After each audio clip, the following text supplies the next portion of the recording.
Here's what's coming up in episode 203, Dena DeCastro and the Astrology of 2022. We received a collective trauma in 2020. We're still having various levels of PTSD from it. All of us, I think, almost everybody. And we're still all in various degrees of wrestling with the results of whatever happened there to us in 2020. So no wonder, we're not all acting from our best selves a lot of the time. 2022. I'm crossing my fingers. Please, oh, please, oh, please, oh, please. Well,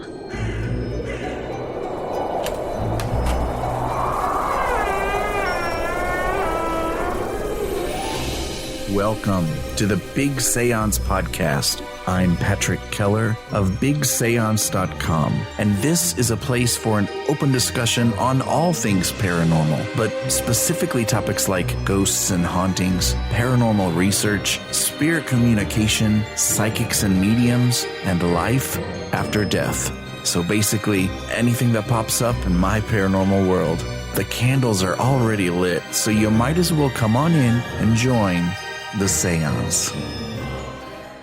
It is said that the number one way that a podcast grows its audience is by word of mouth. Well, if you get something out of any of my episodes here at the Big Seance podcast, would you consider sharing it?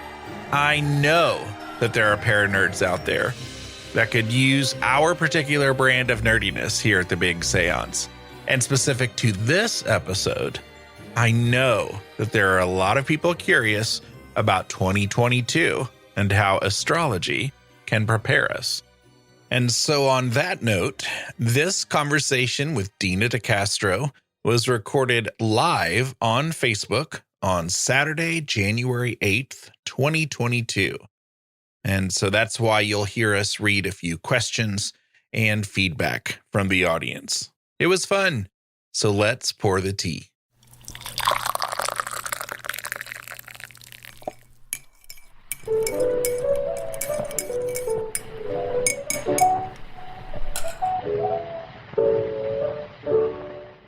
Dena DeCastro has been a professional astrologer since 1998. She received her training in evolutionary astrology from Stephen Forrest's apprenticeship program. A former college instructor, she now teaches and mentors those who wish to learn about astrology. She has published several articles in The Mountain Astrologer magazine and is a regular guest on various podcasts.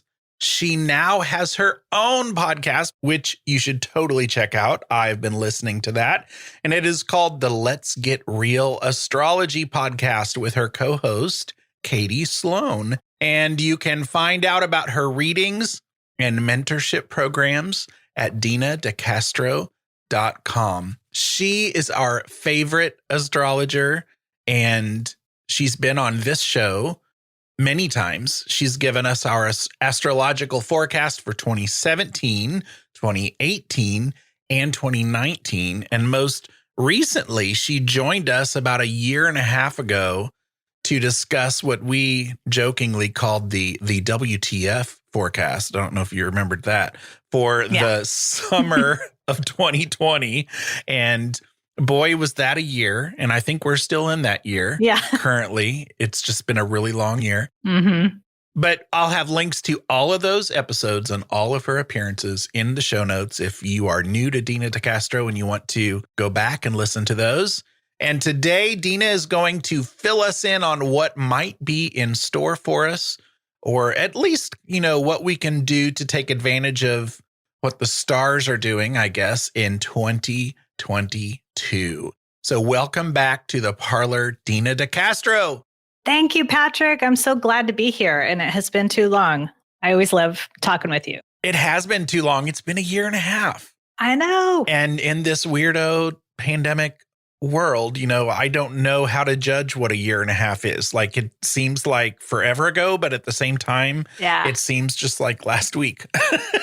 I know. And what's weird about that is that the last time we did that podcast, it was during a Venus retrograde, and Venus retrogrades happen every year and a half. And guess what?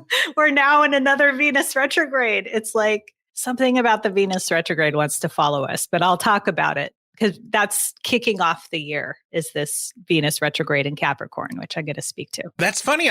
Do you think that maybe there really is? Do you think that there's something in the stars that makes me reach out to you about every year and a half? Maybe so. Yeah. It's a cyclical thing that we're on.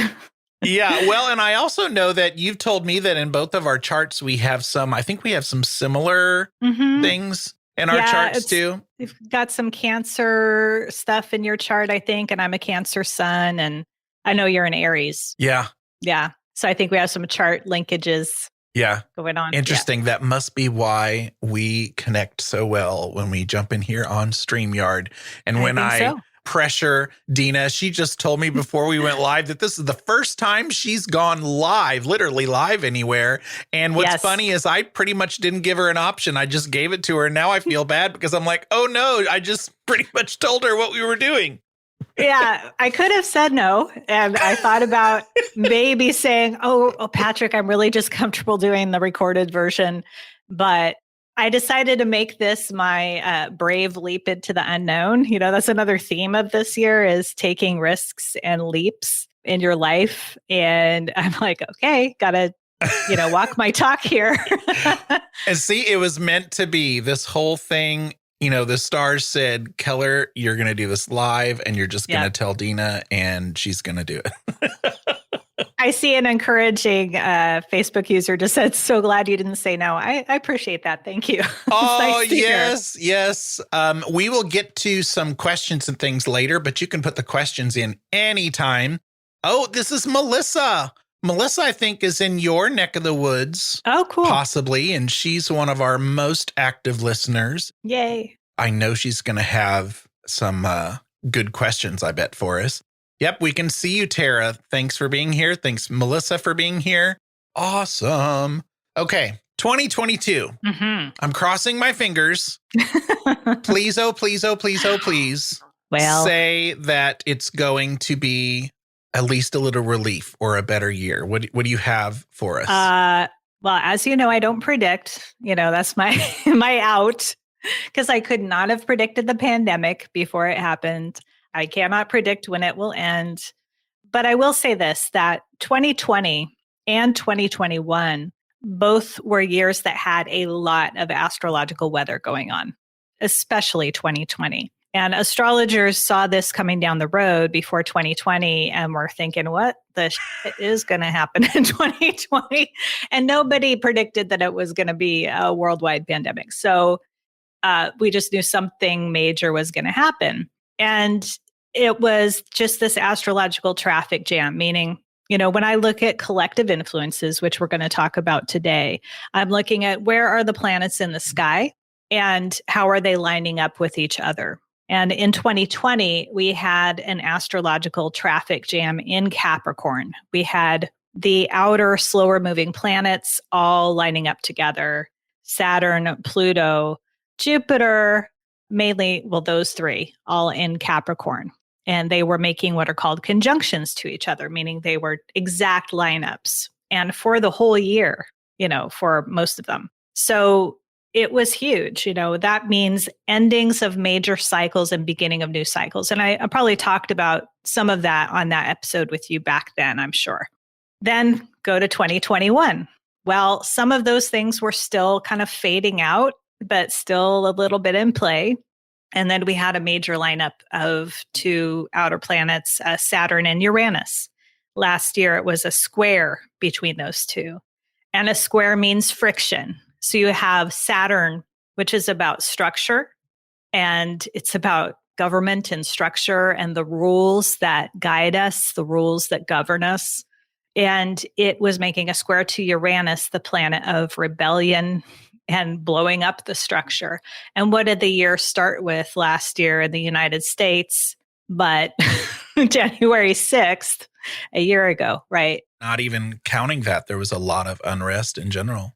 Oh, absolutely. I mean, yeah. I mean, it seems like forever ago now, but because of the fact that there was so much going on, particularly in our country, but global unrest too. It wasn't just our country last year that experienced a lot of unrest, much of it due to the results of the pandemic, but other situations too. So those heavy hitters, the last 2 years really set the tone. And this year we don't have anything like that going on. Now, so that can sound like immediate, like, ooh, okay, we're done. We're out of the woods. Not so fast. There's a couple things, but it's nothing like the magnitude of what was going on astrologically the last 2 years, really, truly. I, though, still think we are unraveling from the results of what was set into motion in 2020. And that's why we're getting a lot of the memes about 2022 TOO. And, it just feels like more of the same, because think of like you drop a rock into a quiet pond, the ripples just go out and out and out and out. And that's really what happened, as a big old boulder got dropped into our calm pond. Well, it wasn't so calm, but it got dropped into the pond in 2020. And then it's just still, the ripples are going out, right? So it's going to be a while for all those reverberations to move through. And maybe for the rest of our lives, I hate to say, like, that impact of such a large scale event of the pandemic is going to continue to unfold, for many years. We kind of know all that. But this year, what's different is the absence of a lot of those big, major, long-running events. What we do have in terms of those planetary lineups, first things first, major thing is that Jupiter-Neptune conjunction that's coming up in April. And this is the only conjunction we have going on this year between outer, like these slower moving planets. So Jupiter moves through a sign about every year. It takes a year to go through a sign. Right now it's in Pisces, and it's going to meet up with Neptune at the end of Pisces in April. And so that transit, that collective transit, is only in play from March through about May, about a 2.5 month period. But what that has to do with, and here's, like I mentioned, I don't predict. I don't look at things in terms of what will happen. I look at them in terms of how can you use this energy? What is the best way for you to ride the wave of this energy that's coming in? And how can you avoid the potential shadow manifestation of it? Because all things in astrology have a better way to use it, a more healthy way to use it, and a shadow or negative way to use it. So what you do want to do is work on your empathy and compassion practices during that time. Pisces is a sign of compassion and connection. And that's where those two planets are lining up. Jupiter and Neptune also are the co-rulers of Pisces. So this really magnifies the strength of this transit coming up. And Neptune is about, again, feeling the oneness, realizing how we're all connected, realizing that, I am another yourself, realizing, it's like the namaste idea. It's like, I bow to the light in you. It is about that right now. And I know that could sound trite. It could sound like a blanket spiritual panacea I'm putting out, but the hardest thing to do right now is that, I think, because of not only in this country, but just in all the stresses that are going on in this world, and because of what's going on the planet, it's very hard for us to do a simple thing like be compassionate towards another person whom we disagree with. Well, and what I started thinking about earlier when you were talking about the ripples in the pond, when the ripples in the pond come out and touch each one of us, it's also reacting to each one of our individual ripples and auras. Yes. And we have our own shadows, and, some of us have different, I don't know that I want to say flaws, but different, challenges. And then we start reacting weird to each other, and, depression and just, so much. Yeah. There's so much that We received a collective trauma in 2020. We're still having various levels of PTSD from it. All of us, I think, almost everybody. And we're still all in various degrees of wrestling with the results of whatever happened there to us in 2020. So no wonder, we're not all acting from our best selves a lot of the time. But the message of Jupiter, Neptune, and Pisces is to go back to that basic spiritual lesson. Love another as yourself.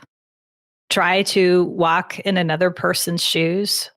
All those spiritual truisms, we've heard over time, they're cliches for a reason.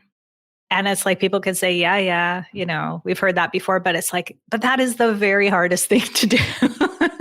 When you're angry, when you're triggered, when somebody pisses you off and disagrees with you, it's really challenging to be there in that place of, yeah, I get where you're coming from, or I'm going to try to understand where you're coming from.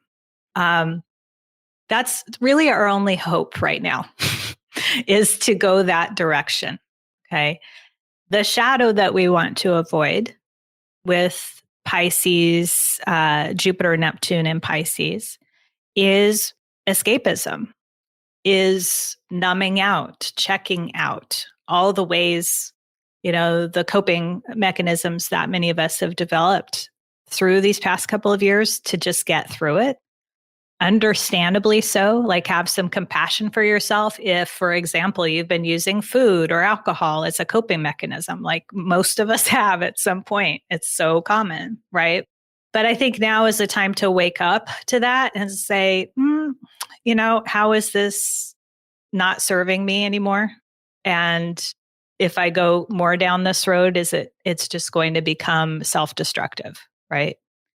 So I think we're a lot of us at that pivot point too of wanting to or needing to recalibrate and get clear on where we've been trying to escape and numb out and not to do that anymore, right? So I know, I've had friends who have given up alcohol lately and friends who, are working on better eating. And like, I'm not one of those new year, new you people, like get on a diet. I'm not saying that at all. So please don't hear that because I'm pretty anti that.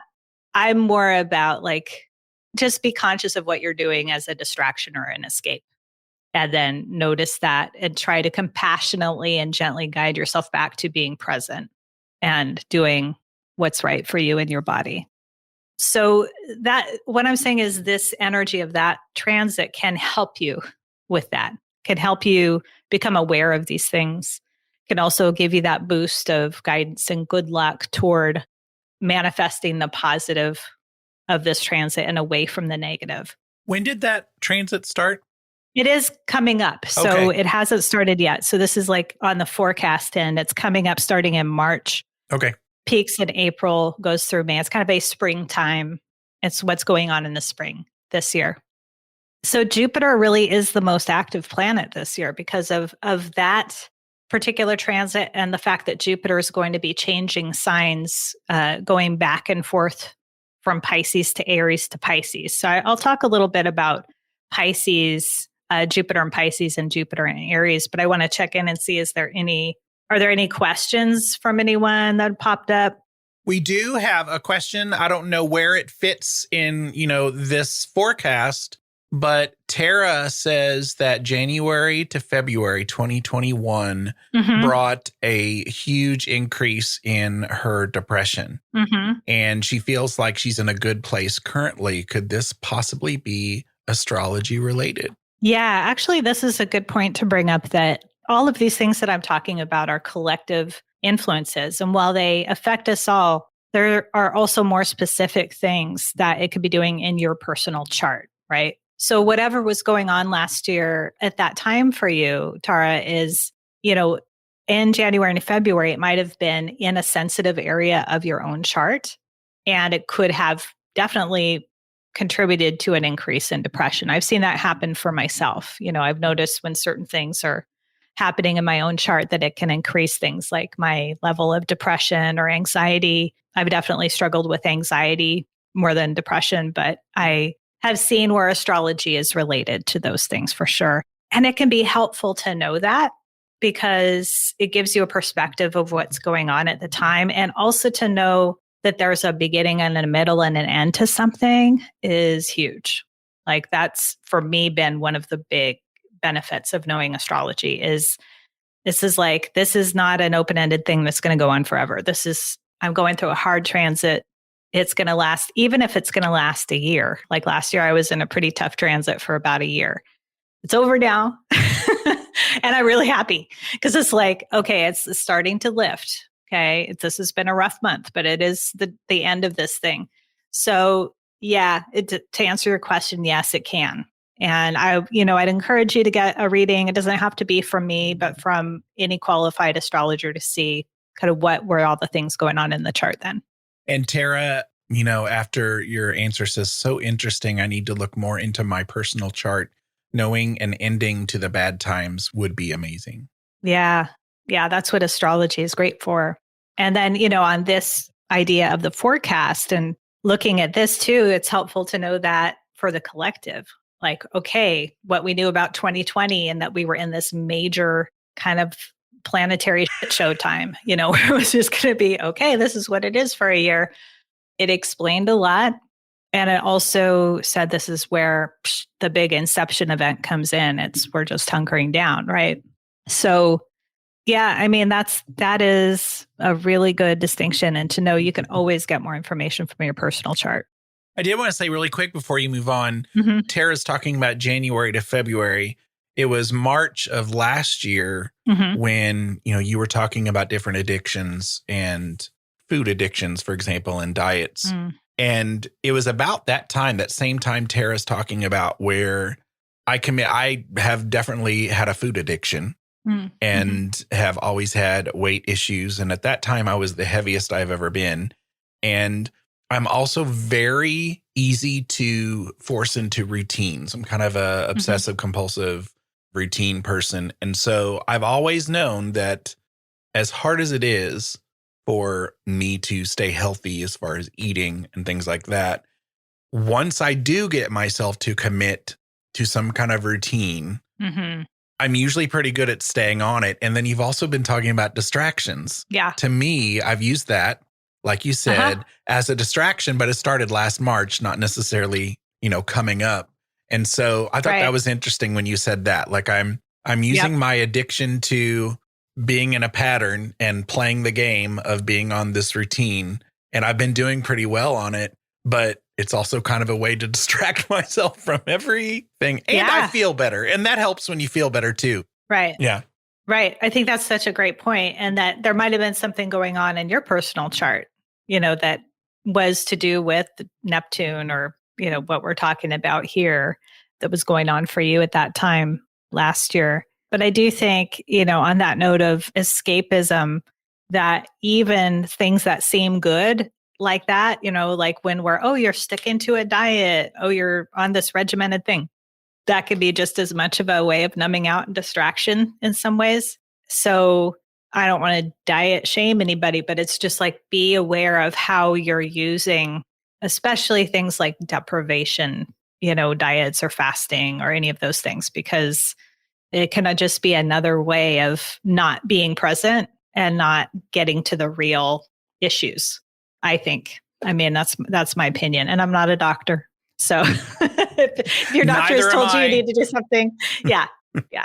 But yeah, we have our personal experience with it. So I'm really with you on that. Yeah. So Jupiter, I mean, more about it.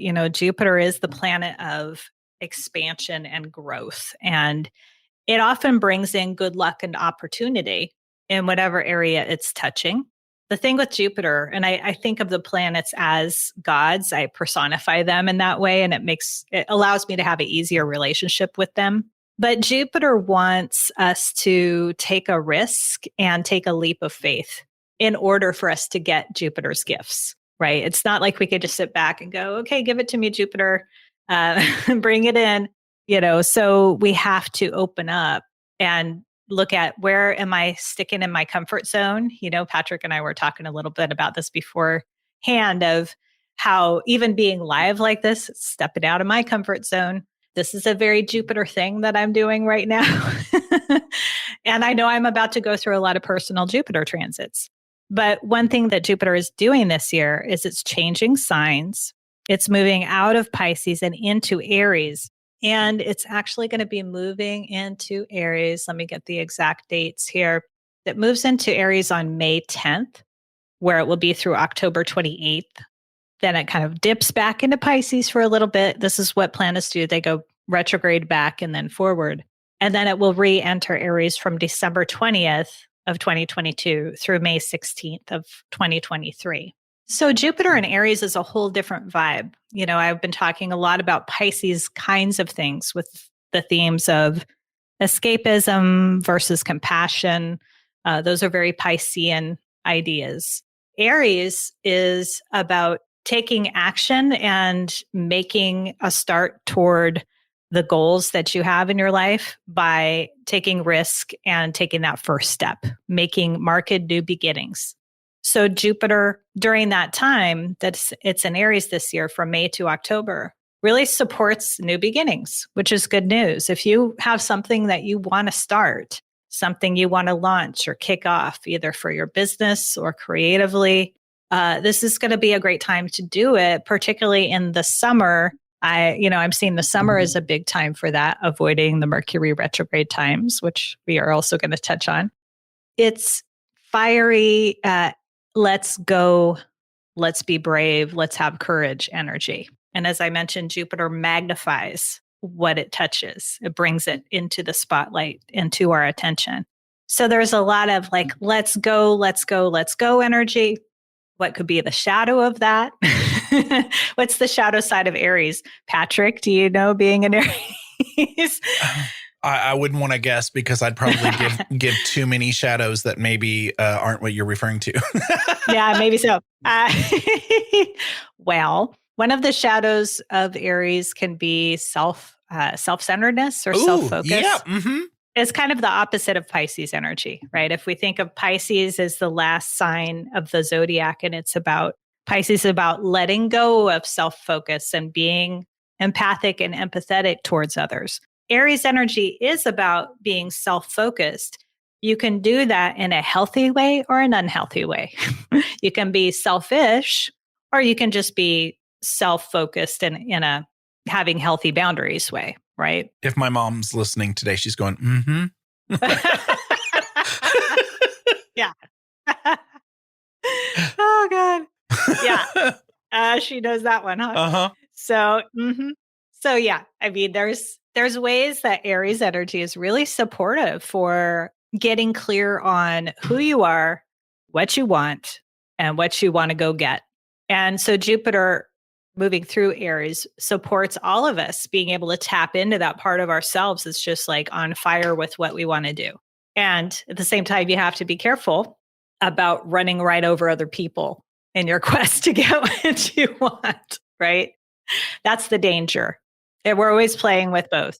Do you think this Great Resignation stuff that's going on right now, is that have anything to do with any of the astrology you're seeing? Although I understand it's been going, so it's not necessarily what's coming ahead, but the Great Resignation, and a lot of people ending jobs, starting new jobs, or wanting to, like you're saying, start something new. Maybe, I don't know if that necessarily it has to do with the Great Resignation, but yes, I do think so, because Pisces is the sign of endings.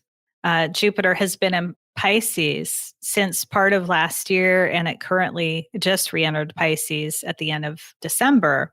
So even Jupiter, again, magnifying what it's touching and making it big and large enough for us to all see, it is hearkening a theme of endings and letting go and shedding old ego identities so that we can make the way for what new things are coming with Jupiter and Aries.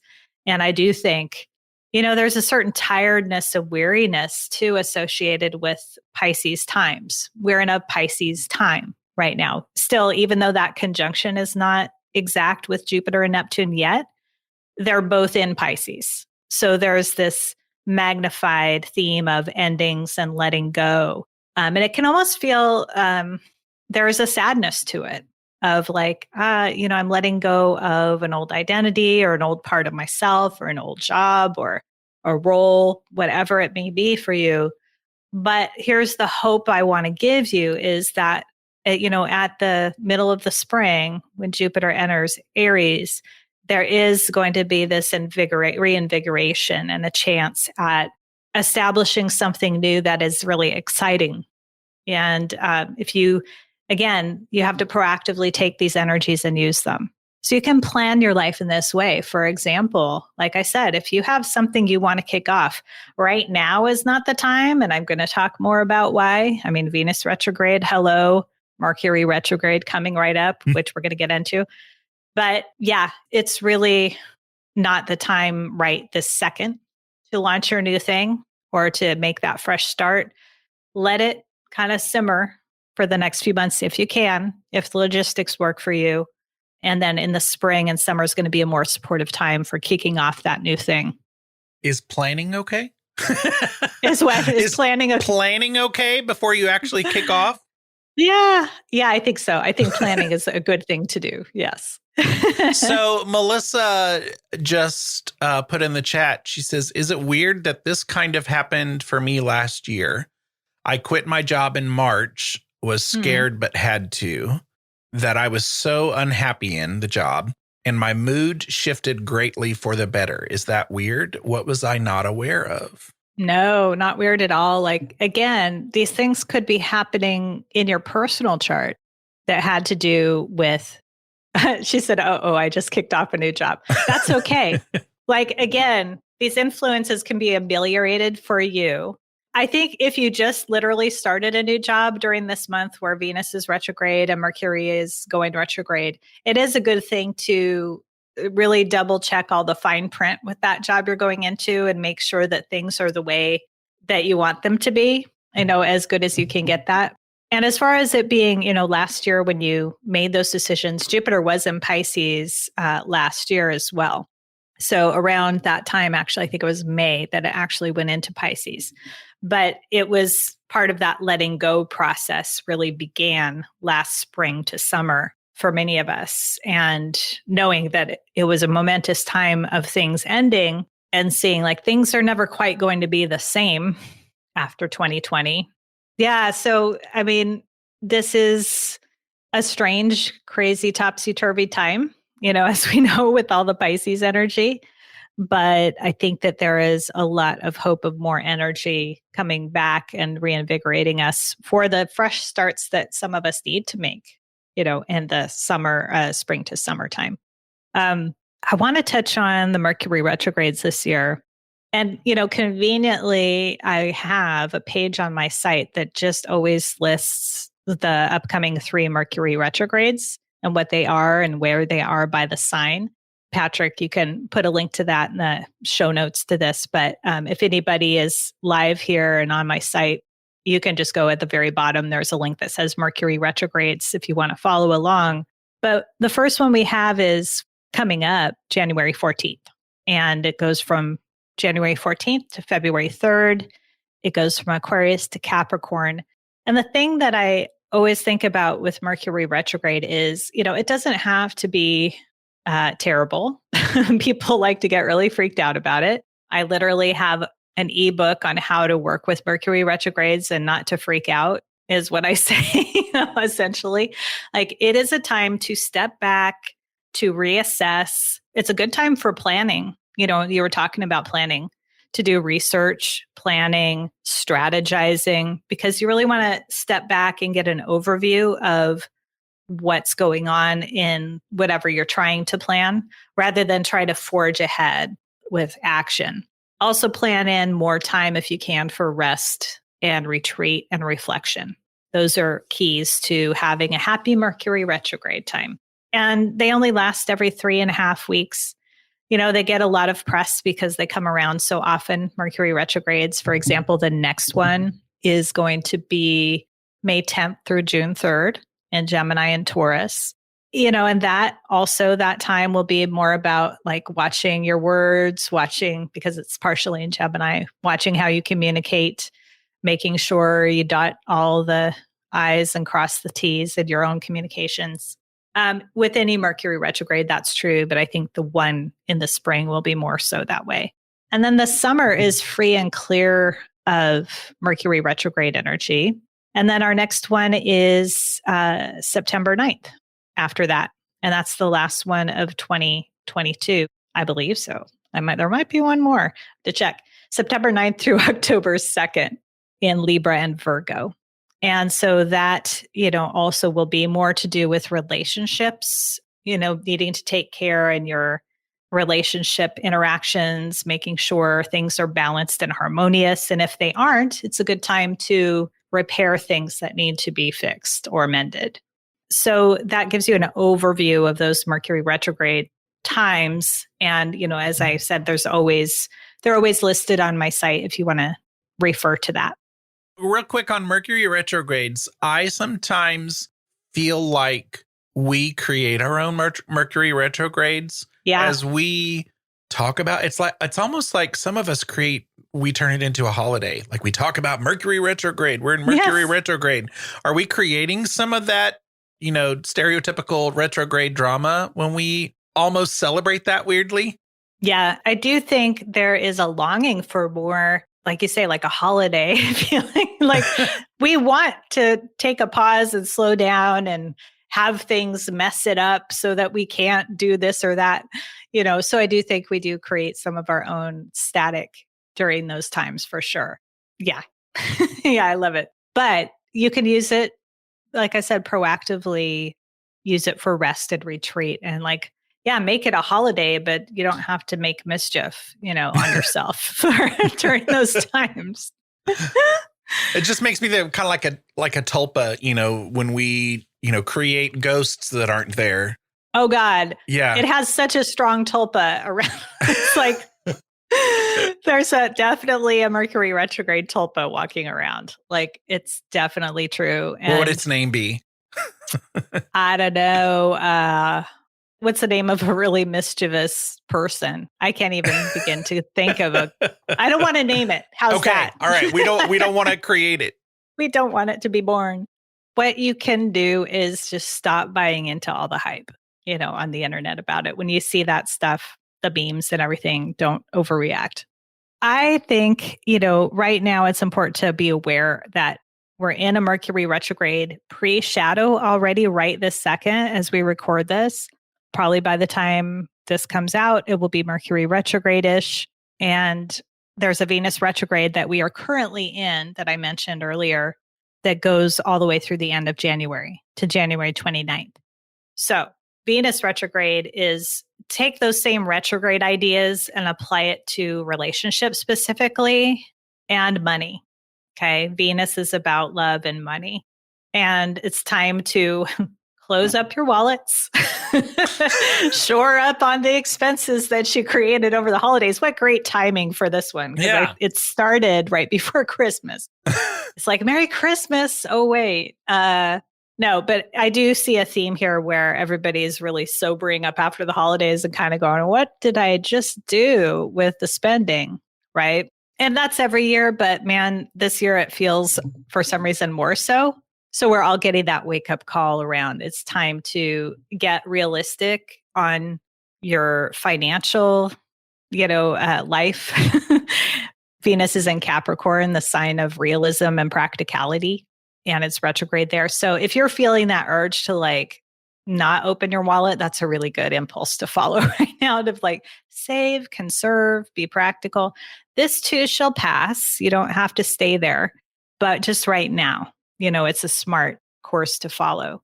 And then in relationship, it's a time to do some mending and repairing work there, reconnecting with those that you may have felt disconnected from either via the holidays or just because of recent events, all the COVID things that have been happening.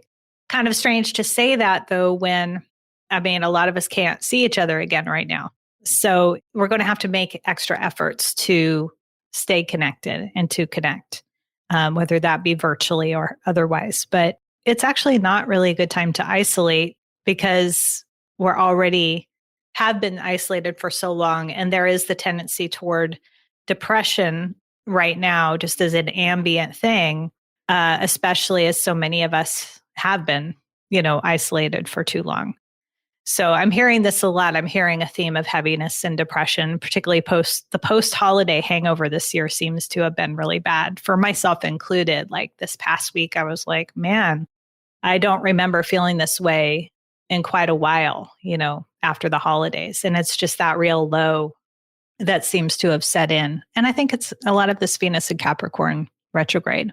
A lot of us, though, I think on the opposite side of the coin, and I think I've mentioned this in a couple of other episodes, but some of us probably feel a little guilt that we enjoyed the whole lockdown aspect of, this pandemic, or we got to spend more time that we never would have with family members, or, we got to participate in parts of our lives that are, the more selfish Aries. I'm right there with you. But at the same time, the anxiety and everything is cray too. Right. And it's a tricky thing when you're an introvert, as I am, and I think you are too, right? Yeah. So if you're a major introvert like I am, it didn't seem that hard to do all the lockdown things that we had to do for me. But the thing that introverts struggle with, I think, is not knowing when too much solitude is too much and feeling like, oh yeah, this is great. I'm so comfortable in this. And then before you know it, you realize you're not thinking right. Like I need some people, like even introverts need some interaction and to have a variety of social interactions. And sometimes we're not the best ones at gauging when that is. So it could have been too easy for some of us introverts to like go way into that introvertedness and not remember. It's like, oh yeah, I've got to take my daily dose of talking to another person. Yeah, that's probably a good idea. Get me out of my own head, right? So yeah, I think it can be a place where we get, a little blindsided. Yeah, Melissa says, so speaking of relationships, when is a good or bad time to start dating again? LOL. And this is, again, Melissa. Hi, Melissa. Yeah, I think I have decided to not put the kibosh on people starting relationships during Venus retrograde, for example, because I've seen that happen and it turned out really well. Where, even Katie, my friend Katie Sloan, who I do the podcast with, we had a whole episode on Venus retrograde and we talked about, she met her husband during a Venus retrograde 8 years ago and they're still together. And, it's like, it can go well. So it's really about, if you're starting a relationship now, for example, under these influences, just taking it slow. Venus and Capricorn is very much about taking things slow and being methodical and not rushing into things. So if you do start dating like right now or the next couple months, just take it very slow and easy, right? But I think if I were to say what's a better or, more beneficial time to start dating, it would be a little later this year, more in the spring, going into early summertime is a good time as well. But I don't think there's a bad time to start dating, in general, right? If you have the opportunity and it feels right, go with it. But yeah, the recommendation right now is to take it slow. Let's see, what else did I want to be sure to touch on? I think the other biggie that's going on this year is it's not collective for the world, but it is in the United States chart. And you will see a lot about this online. It's called the United States Pluto Return. Dun, dun, dun. And it is when Pluto, which takes 240 plus years to go all the way around the zodiac, it's going to line up again with Pluto in the United States chart. So when Pluto's coming back to its natal position, it can never do that in a person's chart, for example, because people don't live 240 plus years. But the United States can have a Pluto return. So Pluto's conjunct its Pluto where it was in 1776.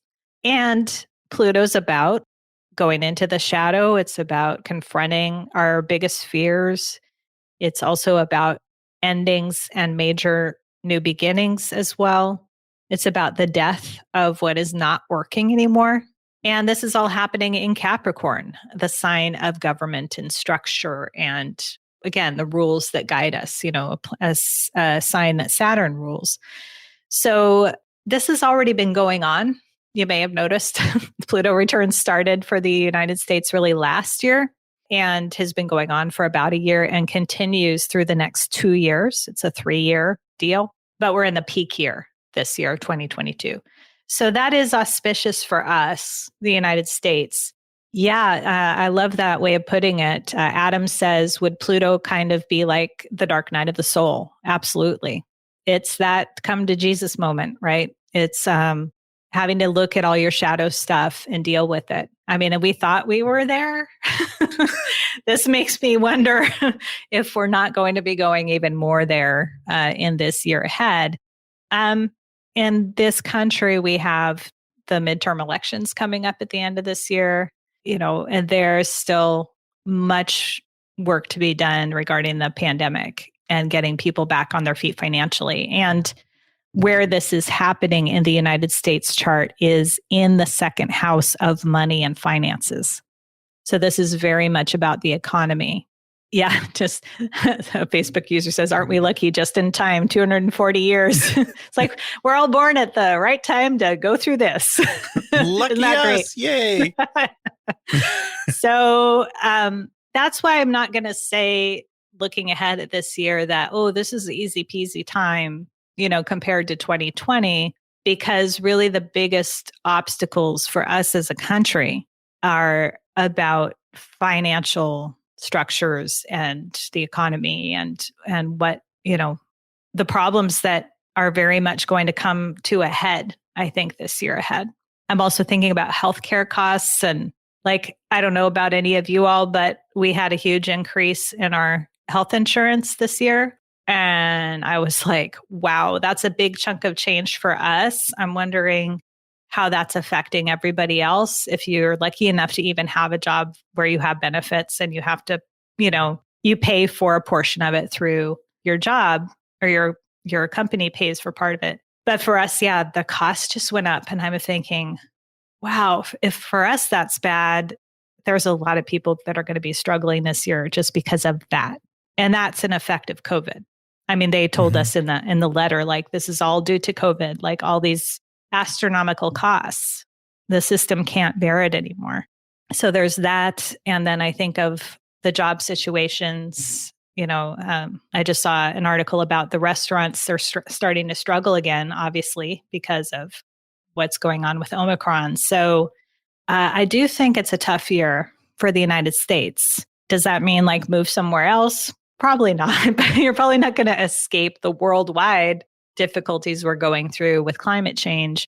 But I do think it's a time to hunker down in terms of try to get your own finances as squared away as possible so that you're traveling light and not carrying as much debt as you can. And, it is a challenging time in that regard. I'm not going to sugarcoat that.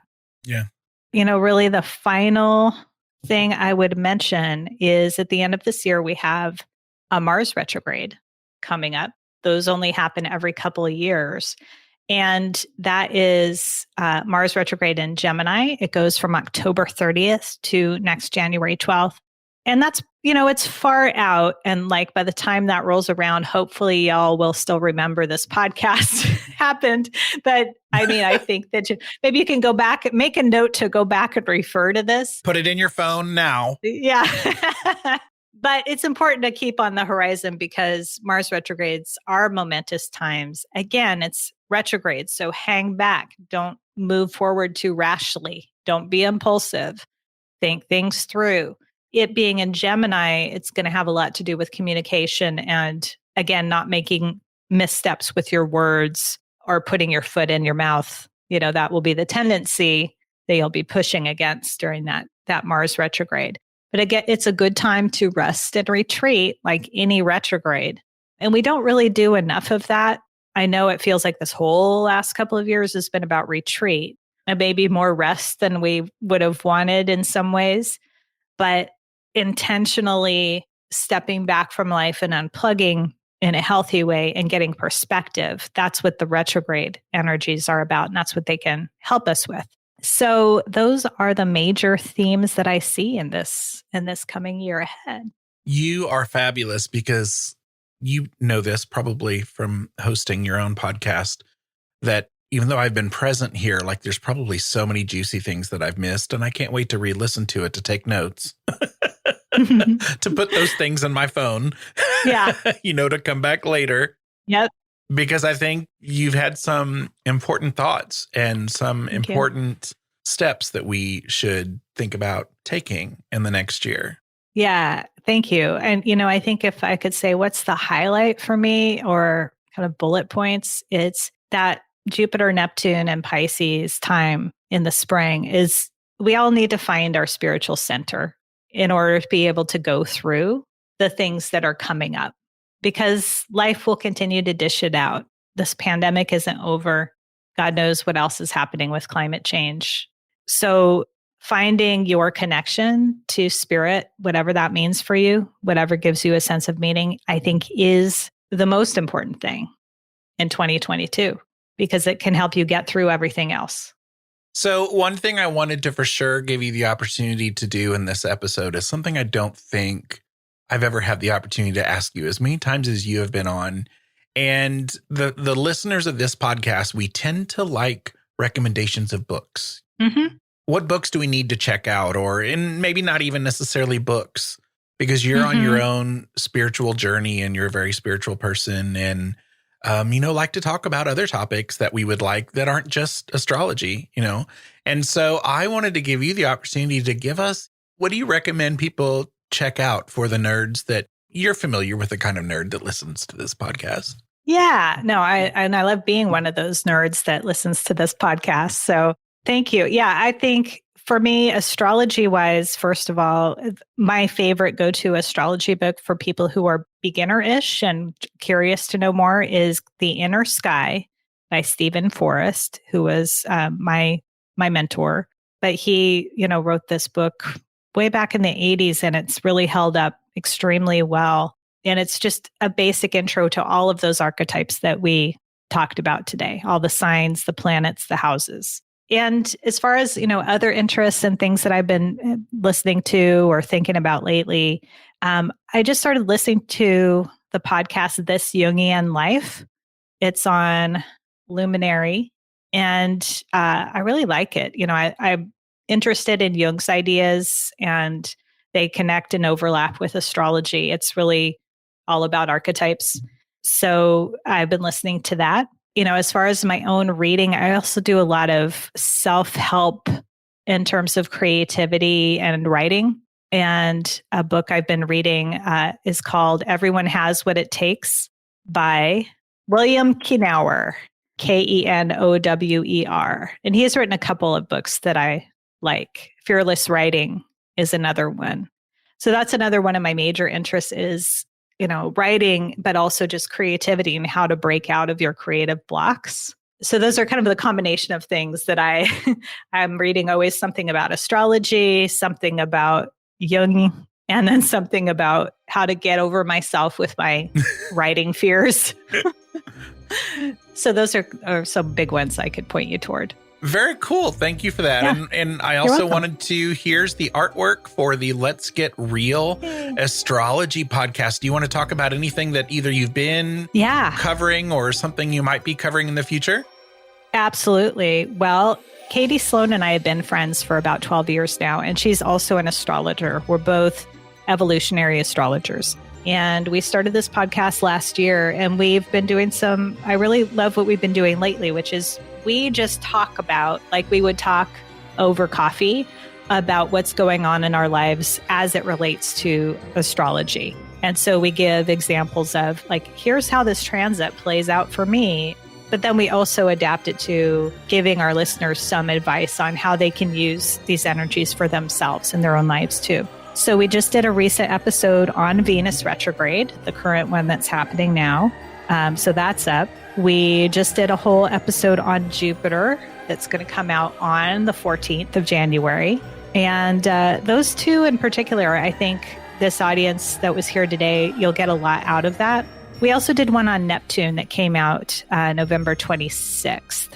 So those are some of the recent ones that you can check out, and they'll apply to things that we talked about today. And I'm a listener. Oh, Love the way you get real on the podcast. thank you so much. We get real.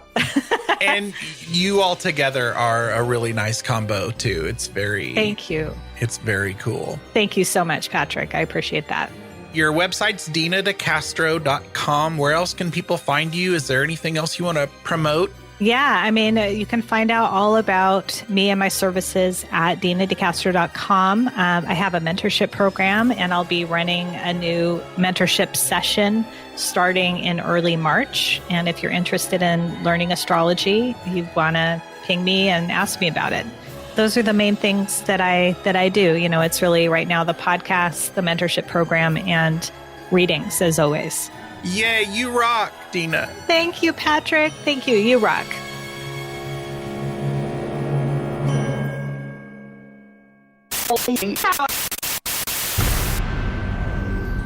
Thank you to the following super paranerds who support this show at patreon.com/Big Seance. Shay Robin, Daryl, Anne Marie Sullivan, Natalie N., Kim Robb, Josie L. Lorenzo, Susan Davey, and Amy Park Gedicke.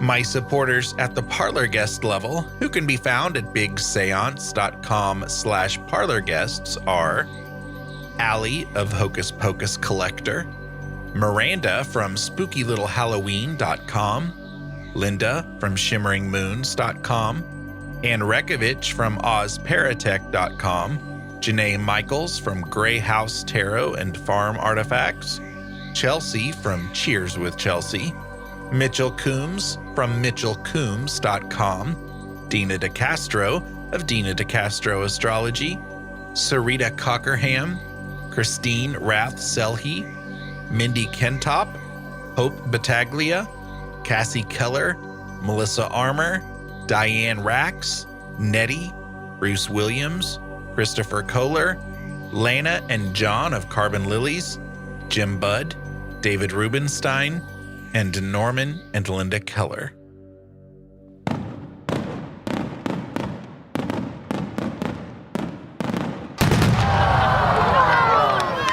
That sound you just heard was the above and beyond. There's not even a category for your level of support fireworks display, because I have 6 awesome listeners who support the show at the $10 level. You've heard their names before: Peggy Hagan, Glenna Becker, Steve Skinner, Kevin Gilbert, AJ Meredith, and James Wilfong. So thank you, Peggy, Glenna, Steve, Kevin, AJ, and James. And thank you, Paranerds. For show notes, including links to anything we may have mentioned in this episode, visit bigseance.com.